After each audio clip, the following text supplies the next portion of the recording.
তাইলে তোমরা বলো বাবা, এত বিপুল পরিমাণ যুবক থাকতে আল্লাহর কোরআনের হাফেজ আমরা গালি শুনবো কেন? আমরা আলেমরা গালি শুনবো কেন?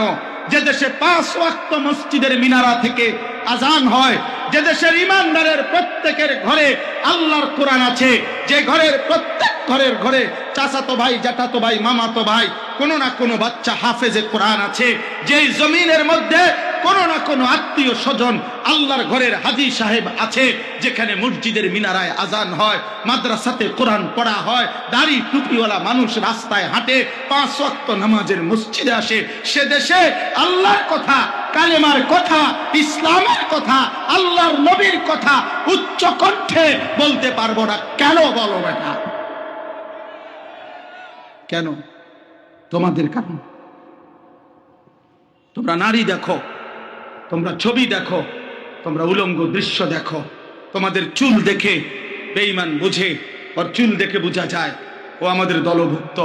তোমরা পেশাব করে পানি নাও না, ঢিলা কুলুক ব্যবহার করো না, বেঈমান বুঝে অপবিত্র নাপাক যুবক আমাদের দলভুক্ত। তোমরা যতবার উলঙ্গ ছবি দেখো, নর্তকী দেখো, জিনা ব্যভিচারের দৃশ্য দেখো, ততবার বীর্যপাত হয়, লজ্জাস্থানের বীর্যপাত হয়, ততবার বেঈমান বুঝে ওর শরীর বীর্যপাতে নাপাক। এই নাপাক মানুষ মুসলমানের দলভুক্ত হইতে পারে না। এই জন্য হেরে গেছি আব্বা। নাহলে ভাত দুগা তো ভিক্ষা করলেও খাওয়া যায়, ভাত কয়টা তো অটো চালাইলেও খাওয়া যায়। ভাতের অভাবে ওয়াজ করি না তো আব্বা,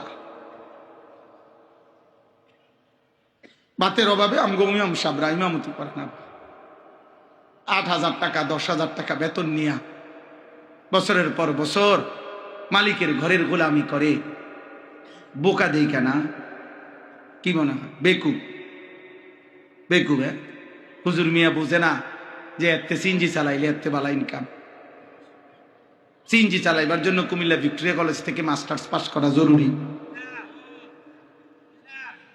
কথা বলে না? হালাল কোনো ব্যবসা করার জন্য ঢাকা ইউনিভার্সিটি থেকে ডিগ্রি নেওয়া জরুরি। তো আমরা এটা বুঝি না, আমরা বোকা। আমরা চিরা খাইয়া বড় হয়েছি, আপনারা ভাত খাইয়া বড় হয়েছেন। তাইলে বলে না, আমার অনুরোধ, নবী সাল্লাল্লাহু আলাইহি ওয়াসাল্লামকে কেমনে মুখ দেখাই? কসম আল্লাহর, নবী বলবে, উম্মত তুমি আমার পিঠটা দেখো। আমরা উর্দু কিতাবে পড়ছি নবীজি চাদর সরাবেন আর বলবেন, উম্মত আমার তায়েফের রক্ত মাখা পিঠটা দেখো। মনে পড়ে, উম্মত এই পিঠে আমি কি পরিমাণ পাথর শুয়েছি। আল্লাহর নবী বলবেন, উম্মত আমার পেট দেখো, আমি 14 দিন ক্ষুধার কষ্টে 2টা পাথর বানছি। আমি সেই নবী যিনি আল্লাহর মাহবুব। আমার জিহ্বার নবীর ঠোঁট নড়তেছিল একদিন জিব্রাইলের সাথে।